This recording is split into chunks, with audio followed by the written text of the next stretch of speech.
occupational therapist and a certified hand therapist working in one of the trauma centers in Dubai. And today I'm here to present to you. My topic of presentation is rehabilitation of the reimplanted hand.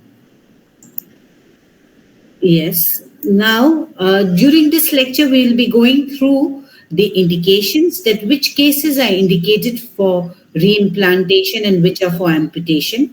What are the surgical considerations, that what is the surgical procedure that the surgeon does? And the last but not the least, the rehabilitation. So what is the goal of the hand therapy, and what are the clinical reasonings that we use while rehabilitating a patient to get the maximum amount of function?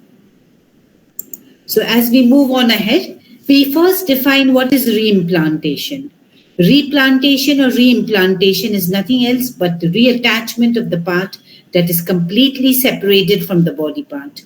So if the part is completely separated, even there has to be reconstruction or repair of the vessels. And this is known as revascularization. So reimplantation and revascularization go hand in hand.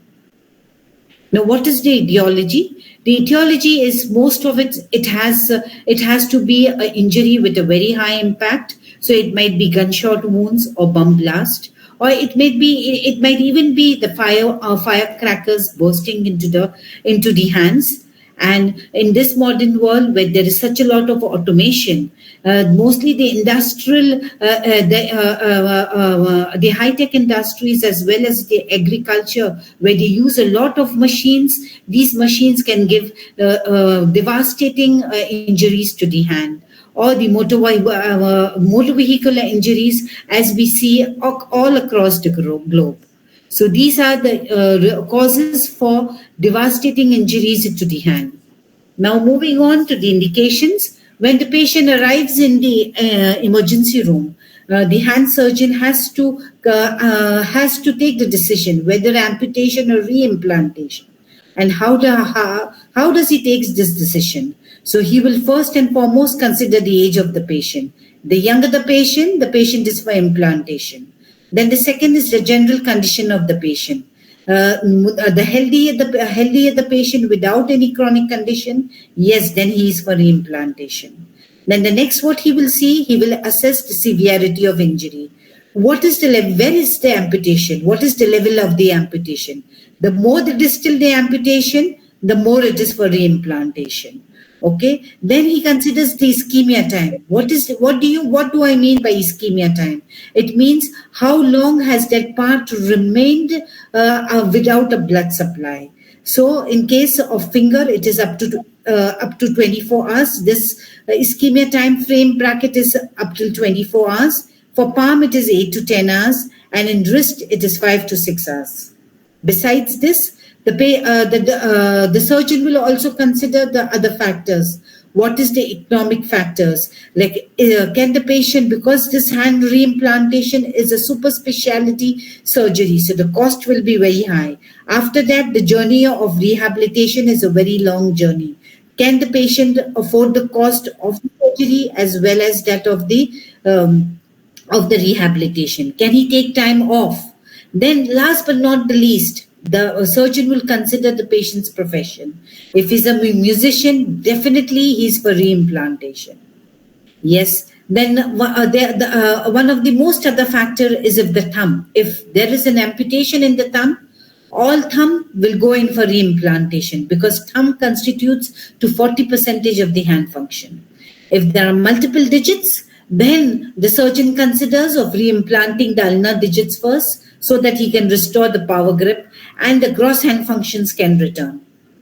If it is a single digit amputation and the amputation is distal to the FDS insertion, then he would not think of reimplantation but of amputation. If there is a ring avulsion, as you see into the picture, that because the ring was tied and with great difficulty the ring was removed, and it has resulted into an avulsion injury. In such cases, if there is an intact FDS tendon, there is no damage to the PIP joint, then salvaging of the digit would be done. Moving on to the other things. If it is a child, definitely the child is for reimplantation, because the functional outcomes in the child is very great. Then, in cases of proximal arm injury, if it's only a sharp cut, then it is for reimplantation. But it is a crushing injury or a avulsed arm, then definitely it is for amputation. Then moving on ahead. So these are the zones of the reimplantation. So in today's discussion, we will be discussing reimplantation of the hand from zone 1 to zone 4. Then this, moving on to the next one. See, this is an example. This is the patient whom I have attended, and the reimplantation was done in our facility. You see, it's a proximal humerus fracture, but when you see the stump as well as the injured body part, they both have a clear cut. So this patient went in for reimplantation, and then you see after the reimplantation, this is how it looks. Yes, this is a ring avulsion injury, and then if you see, the dorsal picture shows that the extensor tendon is intact. The volar picture shows that the flexor tendon is intact, and the lateral view shows that the PIP joint is intact. Then the salvage for this joint, for this finger has been done, and reimplantation would be done over here. So what are the contraindications for reimplantation? That if there is a prolonged ischemia time, the patient comes with after the time frame, then he is for amputation. If as you see into this picture, that there are amputation at multiple levels, then such cases are for amputation. Then if there is multiple trauma and the patient is suffering from a critical medical condition. So here the patient is a polytrauma patient. He has amputation of the upper limb as well as he has fractures at the other place. Plus maybe he might be a case of acute kidney disease. Then such patients are for amputation. Now, after assessing, the surgeon has taken the decision whether it is going to be amputation or reimplantation. So whatever he has decided, he has to clearly explain to the patient and to the family. And not only he will explain to them what will be the, what operation will it be, how much time will it take, what is the rehabilitation time, what is the success rate, what do you expect, what are the anticipated functions after the reimplanted hand, what is the cost that the patient has to afford, what is the time off he has to take. So everything has to be explained clearly, and it should be a transparent communication between the patient and the family. So now after explaining this, the patient would decide whether he wants an amputation or a reimplantation. Now, since this lecture is for reimplantation, we go into the surgical management of reimplantation. So, in the first and foremost, the patient, the ER will try to make the patient hemodynamically stable, and then first the stump and the amputated parts are being prepared, and then the part will be reimplanted. So, in cases if the ischemia time is not prolonged, first, debridement has been done, then bony reconstruction has been done, then vascular reconstruction has been done, the tendon and nerve repair will be done, and then the soft tissue repair has been done. So, while preparing the stump, the same procedures have been done, and while reimplanting, while attaching the amputated part to the body part, again the same methodology will be used. So, as I told you, the patient has to be hemodynamically stable. And before the patient is taken to the operation theater, the X-ray of both the injured and the amputated limb part is very, very important. Tetanus injection has been administered, and the consent has been, a written consent has been taken. Now, the preparation of the stump. If the ischemia time is at the end, first there will be the vascular reconstruction. So vascular reconstruction is done with 6.0 Echelon. Then, since maybe it is maybe the hand has gone into a sewing into a wood cutting machine, then the hand is being pulled out. So in such case, there will be bone debridement. So if there is a shortening of 0.5 to 1.0 centimeter in the digit, it's okay. And if it is wrist and forearm, a 2.5 centimeter shortening has been tolerated. Then after the bone is being prepared, then maybe in certain cases, if supposing it's a mid-palmar amputation, so in such cases, even they might carry out carpal tunnel decompression and fasciotomy would be done. Now, after preparing the bone, they will even prepare the tendon. Even any jarred tendons, they would trim the edges and they would place the core sutures. Okay. After that, see, this is an example of the hand, where the reimplantation was being done. So this is the dorsal view, and in the dorsal view, you're seeing that these are the muscle fibers. But when you see the volar view, you see these are the vessels. Okay, you can on the volar view you can see the vessels. Here, this is the stump or stump of the where the body part is there. And here, this patient even had a brachial artery injury, a deep laceration of the brachial artery. And these are the X-rays. Okay. Now, after the debridement is being done, maybe they will take wound cultures, and they will maybe later on after reimplantation, if infection comes up, so they need to know, so they will do the wound cultures, they will give the antibiotics. Now, they will start after the stump, the amputated stump as well as the body part stump are being prepared, they start with the reimplantation. So here again, they will do the vascular reconstruction.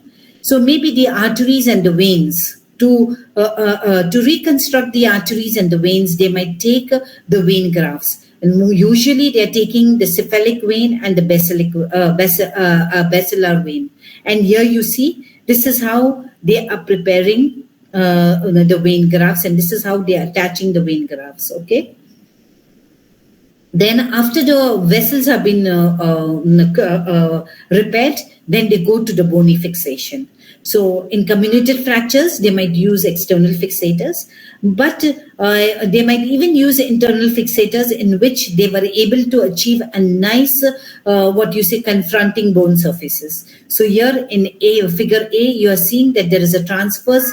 Both the surfaces are very clear and sharp cuts they have got it. So they will, two K wires have been put in, and these K wires will be protruding from here. In the same, maybe some other surgeon in the same type of fracture might put a small intramedullary nailing inside it. Now, in case of comminuted fractures, to hold the multiple bone fragments, they might use cross or diagonal K wires. And these K wires may protrude from here from the skin. And then the latest advancement in hand surgeries, now there are headless screws, where the screw has been is put here, and as the screw has been compressed, this bone, this fracture reduction happens. And last but not the least, which most of us must have seen, is the plate and the screw fixation. Now, when I was telling you when they were preparing the stump, that there might be bone shortening. So in cases of wrist, if there is a bone gap of more than 3 centimeters, then bone grafting is being used. And if the gap is more than 6 centimeters, then they will use a vascularized bone grafts. And in case of digits, more than 1 centimeters, they would require bone graft. So after the bone fixation, see, this is an example of one of the patients whom I have treated, that this is a mid-palmar amputation. So in the X-rays, you can see how and where the bone has been dissected. And here, this is the fixation. This is how the bony fixation is being done by the surgeon. After fixing the bones, then they would repair the tendons. If there is not much of tendon loss, then as they repair the flexor tendon, they would do the primary end-to-end repair of the tendon. If there is a substitute, a good amount of tendon loss, then they might do tendon grafts. That is why the palmaris longus, plantaris, or the toe extensors. In certain places where tendon and skin has been lost, they might do tendocutaneous flaps, and that might be the palmaris longus, FCR from the contralateral limb, or the surgeon decides. This tendon transfers comes in late stages of the reimplantation, or maybe this is after 3 months or 3.5 months, where there is where the nerve doesn't regenerate and there is severe muscle weakness in one group of muscles, then they might decide to do tendon transfers. So this is one of the late surgeries. Now, after considering the constructing the tendons, they will construct the nerves. So nerve construction should be done as soon as possible because it gives a better sensory and motor recovery. So again, if the nerve loss is less, then primary repair has been done. But if the nerve loss is, if a substantial amount of nerve has been lost, then nerve grafting is being done. So nerve grafting might be taken from the sural nerve. Maybe the small branch would be dissected, and see this is there on the Petri dish. And then this nerve has been sutured here. But now with recent advancement in the surgical techniques, they don't suture it. There is a fibrin glue which they put and by which the nerve heals. Now in these cases, in the past, we usually used to see that the patients would develop neuromas and then they will develop painful syndromes and the patients are not able to use their hands. So there is further advancement into the microvascular surgical techniques, and now the doctors are using the nerve conduct surgery. So what is the nerve conduct surgery? For that, you have to visualize electric wire. So in the electric wire, you have the plastic tubing, and in between runs your copper wires. So here, in between is your nerve graft, and this is the tubing around it. This tubing might be that they might take a vein graft and they might put around it, or even artificially such tubings have been available which the surgeon could use. So here, this is the artificial one used. So with this, the patient doesn't develop neuromas and the nerve grows within this tubing and the results are better. So now for the soft tissue coverages, mostly on the dorsal side of the hand, it is the split thickness skin grafting. But maybe if there is the palmar side involved, they might do an abdominal flap. And in places where muscle and skin has been lost, they will do the facial, they will do the different type of flaps. So this is on the surgeon's decision, and too much for this lecture, so we'll not talk about it more. Now, what is after the surgery, after the hand has been reimplanted, what is the post-operative care? First and foremost, we have to avoid edema, so elevation of the arm. Remember, dressing has to be moist. So always the dressing has to be moist. The nurses, they keep a watch on it, and the moment they find the dressing is getting dry, they will pour onto it saline solutions. Yes, we have to reduce the vasoconstrictive effect. How do we do this? We keep the reimplanted limb warm. We have to keep the pain under control. So indwelling as axillary catheter is being used, and through which the pain medications are being given. Blood thinners are being given, so to avoid blood clots. So heparin and aspirin will be given. Antibiotics are being given, and early mobilization is avoided. Why early mobilization has been avoided?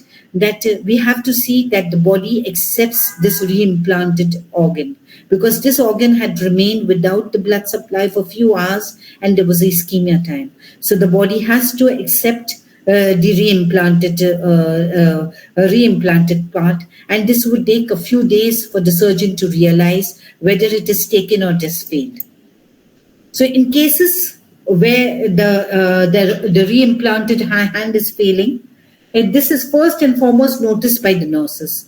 And the moment the nurses notice that, they will loosen the dressing. They will call the surgeon and they will say, please give order heparin. And they will, once the order is there, they will start administrating the heparin and they will take care of the pain. But now when the hand surgeon comes to examine the patient, he will just look at it. If it is congested, swollen and blue, then it is a venous problem, and what the nurses have done, they have done right. Only he would say he would say that elevation should be done properly.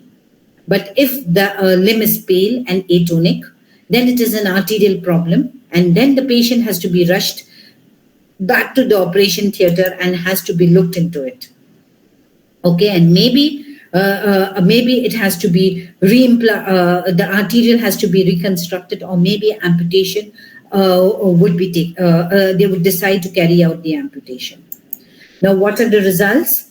Now and then, off and on, we are reading into the newspapers and hearing onto the television that hands have been reimplanted, and it has been successfully taken up. But the literature review says that the success rate is between 80 to 94%. So the reimplanted hands have a very good success rate. So how do we measure this success? The success is measured by the motor recovery and the sensory recovery. So the sensory recovery in a reimplanted hand in the thumb, while the Siemens Winston monofilaments on the thumb is 11 millimeters. On the finger, it is 8 millimeters, and on the Awal's finger, it is 15 millimeters. And the motor functions you could see by the functional use of the hand.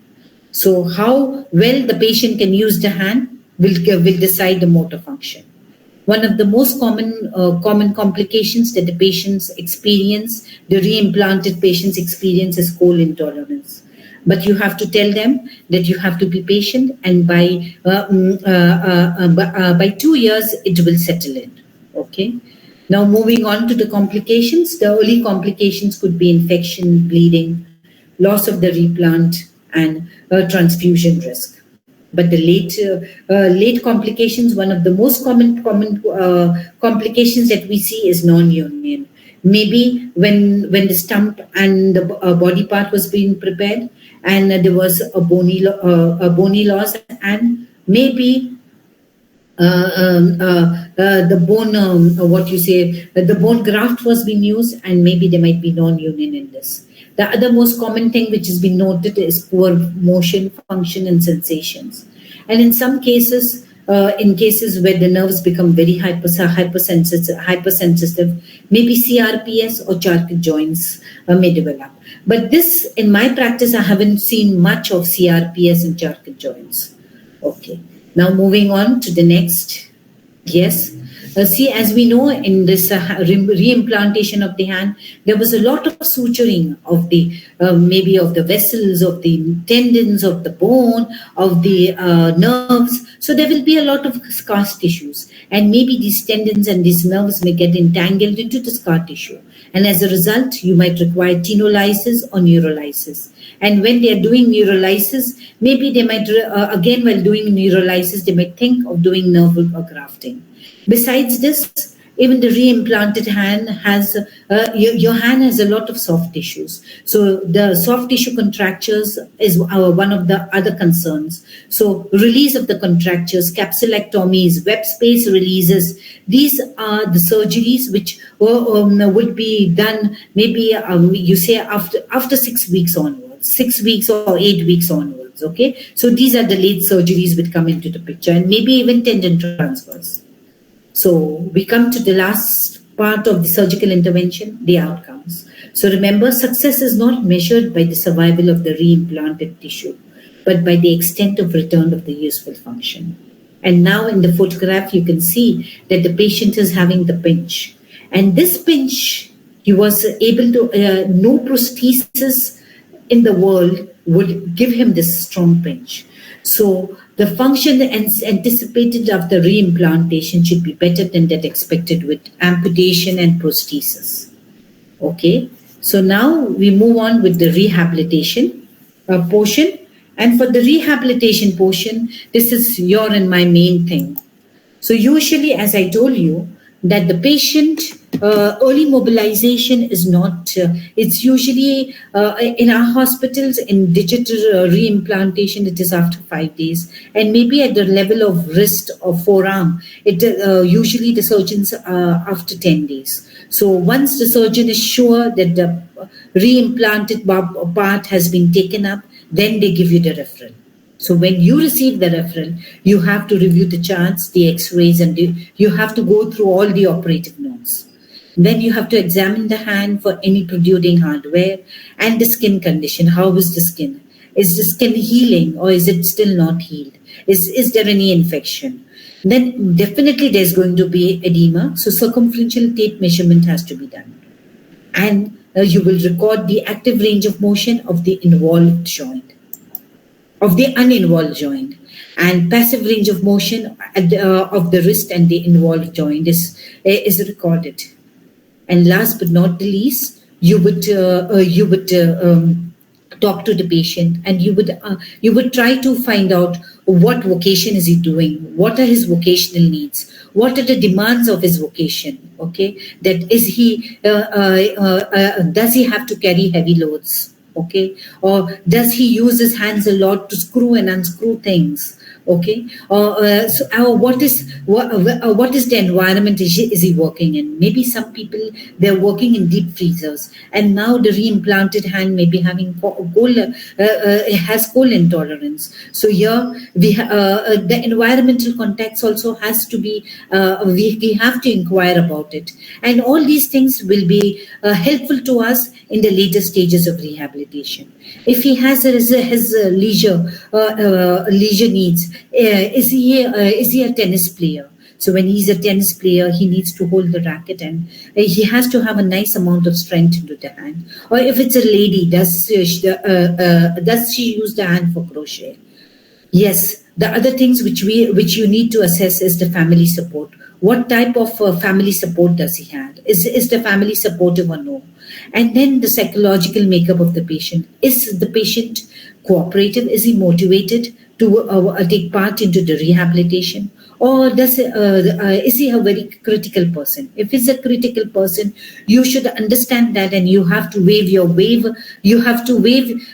part along with him during the journey of the rehabilitation. So now, for your and my understanding, I have divided the rehab protocol into the initial phase, which is from 0 to 3 weeks, the intermediate phase, which is from 3 to 8 weeks, and the late phase, which is from 8 weeks onwards. So what are our goals in the initial week? That we have to protect the transplanted hand. We have to reduce the edema. If wound care, usually it's the nurses who are doing the wound care, but maybe if you are placed in the rural area, maybe you need to do the wound care.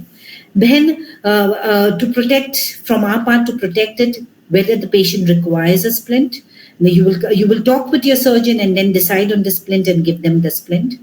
You will do the range of motion, active range of motion in the uninvolved joints, okay, and passive range of motion at the involved joints.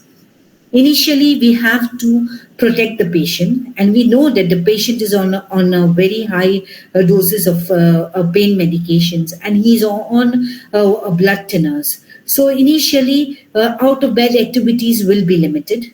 But once the surgeon is comfortable that the hand has been taken up, then out-of-bed activities will be commenced. So usually it is after the third or the fourth day out of bed activities that he can go to the washroom. He can go and get a glass of water for himself. Education is a very important part, and it has to be done at all the stages and frequently, not only with the patient but with the family. You have to explain to them what you are doing, what you are expecting from the patient, and what you are expecting from the therapy. Now we shall discuss in detail the initial phase. So see, these are the type of splints. This is intrinsic plus position. Okay, this is the functional resting hand position, and this is for the thumb post is being given.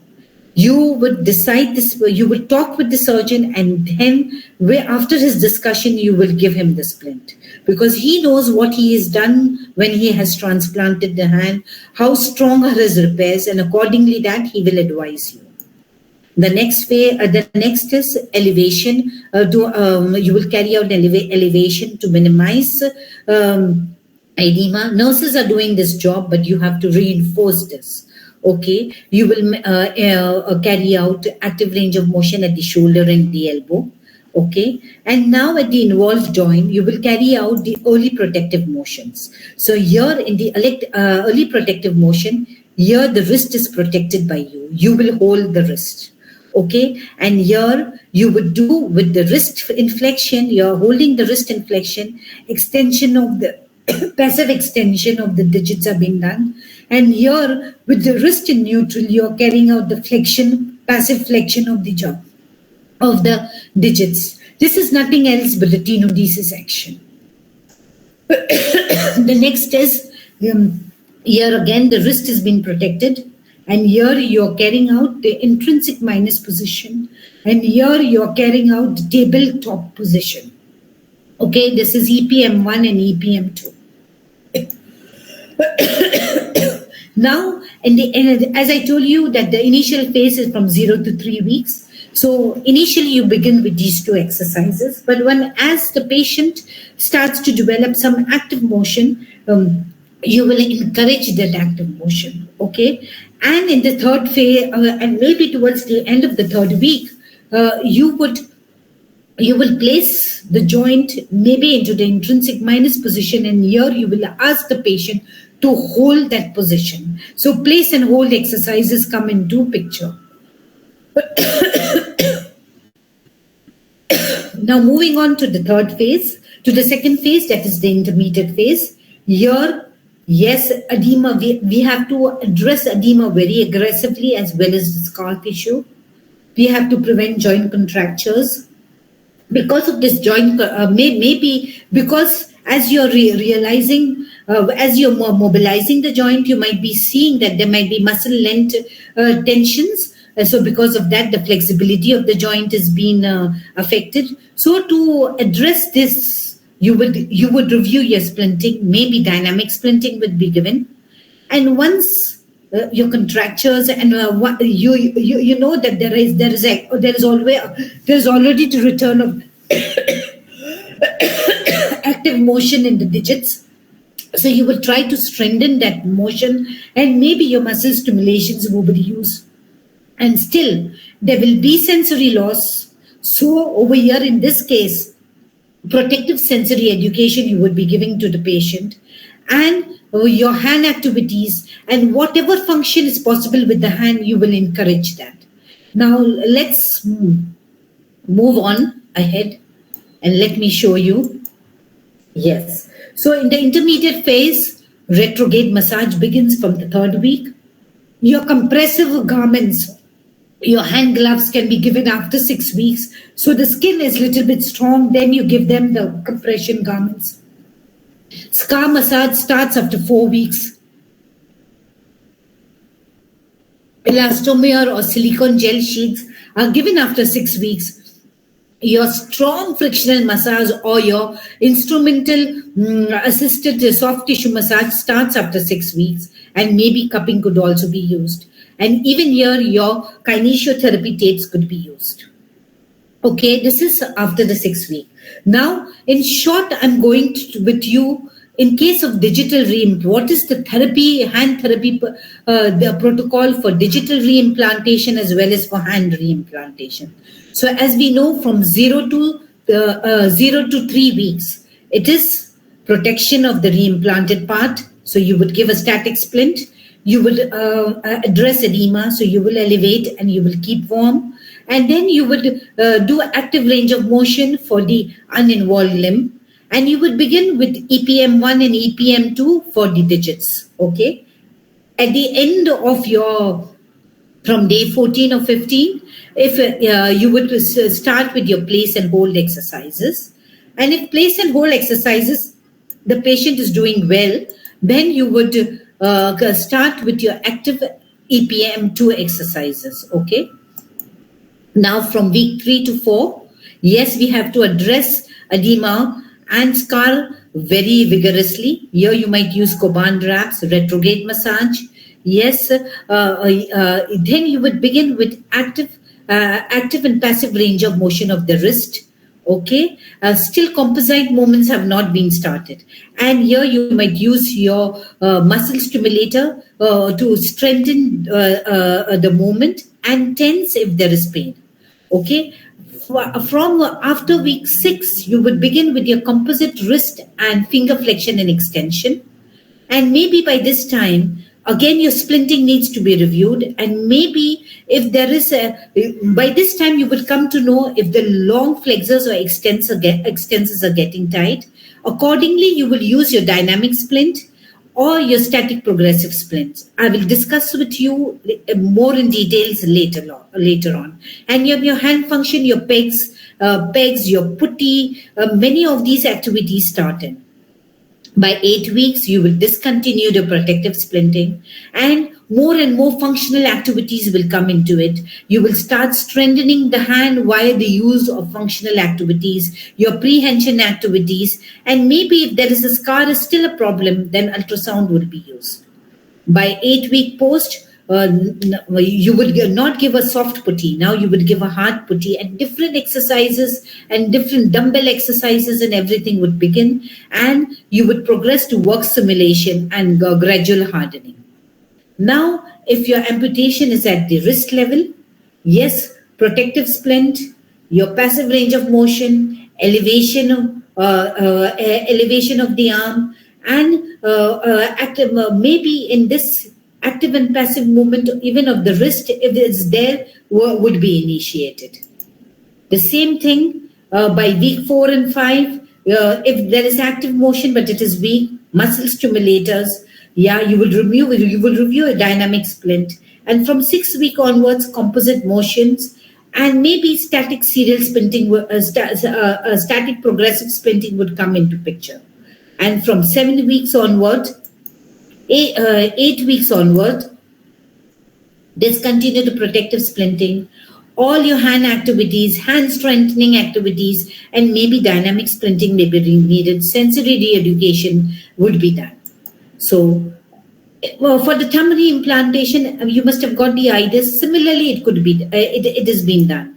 Okay, now let me move on to your joint contractures. So when you're delivering your therapy, you might realize that the patient is undergoing joint contracture.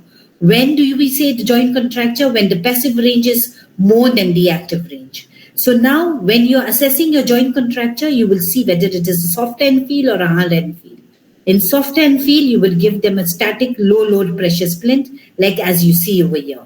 And if it is a hard end feel, first you would do casting, and once you get a little bit of free range, then you would give the splint. Then you would give the gutter splint. Now, moving on, these are different type of splints that we make side by side when giving therapy. So this is your first web spacer, and this is your finger cutter splint, as you can see. Now, yes, if your reimplantation is at the palm level or at the wrist level, definitely there will be intrinsic muscle tightness. So what is intrinsic muscle? How do you assess it? That when your MP joint is passively extended, you are unable to passively flex your PIP and DIP joint. So in such a case, you would give an intrinsic minus splint, static orthoplastic splint, and then you would give them loops by which the digits are pulled into flexion. Now, if with your MP joint is passively extended, you can do some degree of PIP and DIP joint flexion. That is tackled with therapy, and your clinical skill comes into picture, how well you do it. So one of the clinical reasoning for splinting, that during the acute phase, it is static splinting because it is protection of the reimplanted part. But by the end of the acute phase, you might start giving dynamic splinting. Okay. Then in the proliferative case stage and in the chronic stage, where there is a lot of scar tissue, edema, soft tissue tightness, you might give static progressive splinting. And in very, very hard contractures, maybe serial static splinting would be given. So your dynamic splinting starts from the end of the acute phase and to starting of the chronic phase. But your static progressive splinting is in the proliferative and chronic stages. Now see, these are some of the examples of dynamic splinting. Here is your extensor tendon tightness. In cases where you feel your long extensors are tight, you will give them this type of a splint. Or in cases where you find that your long flexors are tight, you would start giving them a volar band splint, where the first splint is in neutral position, and slowly as the patient regains this, it goes into more and more wrist extension. So this is an example of a dynamic splint where there was a PIP joint contracture, and the contracture is more than 45 degrees angle. So we have given an MP block splint with a dynamic splint over here. So these splints are very, very effective. And maybe seasoned therapists, they just prepare the splint in 15 minutes.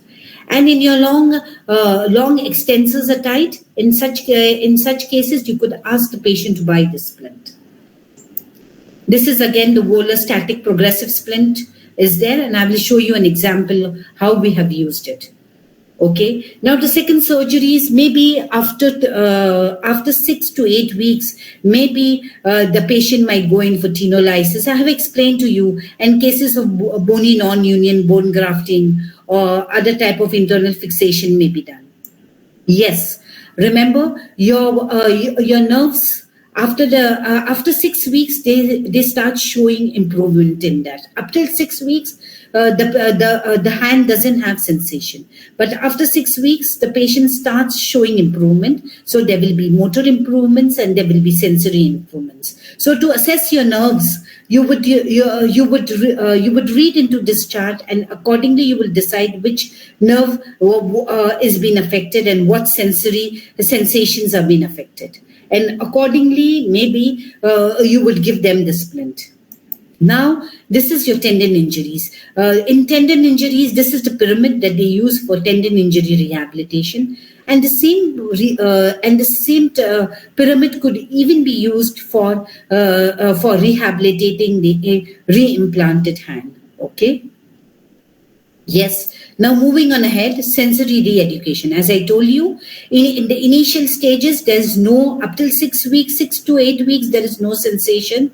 So you have to educate them on how they will protect their limb from hot and cold and sharp objects.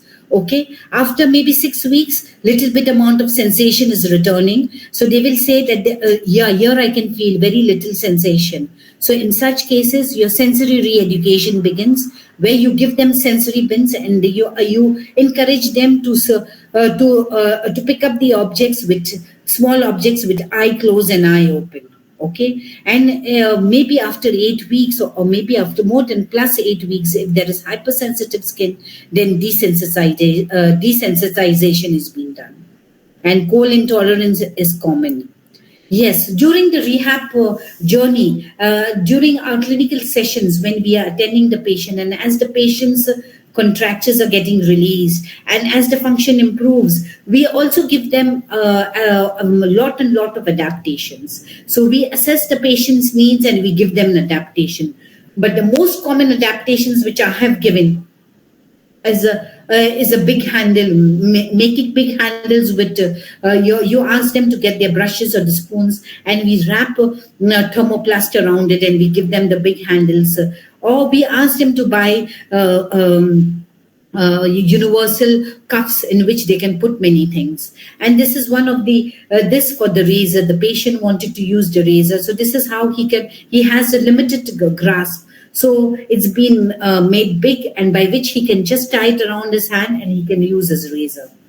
Yes, maybe the patients who are having a decreased sensations and even cold intolerance, and when they go back to work, so to protect their limbs, maybe we give them thimbles for the fingertips, or maybe we even recommend them to use leather gloves if they're working if they have to lift heavy loads, or if they're working in a cold environment. Yes, and patients in certain activities require activities are bimanual activities. In that, accordingly, what the patient tells us, we train them in compensatory techniques. That's how they would do it. Maybe if he has to open a bottle and he has a limited grasp, so he would hold the bottle into his elbow, and with the good hand he would uncork the screw. Yes, the next one. Yes, I forgot to tell you the evaluations. All throughout your journey with the patient, documentation is very important. And documenting the range of motion, the active range of motion, the passive range of motion. Yes, sensations and mentioning where the sensations have returned and what it is. If you have the Simmons Weinstein monofilament, you assess it by it. Yes, grip strength and pin strength has to be there. As the grip strength and pin strength improves, you will use your dynamometers and pinch meter, and you will document it. And maybe you will use even certain tests later on. These tests could be used maybe after 6 weeks or something. That is the Jepsen-Taylor 9-hole peg test and the dash test. So you would do it at a regular interval, maybe say at 1 month. So you have the progress of your patient. And on this documentation, many times the patients who have insurance, the insurance will reimburse the patient.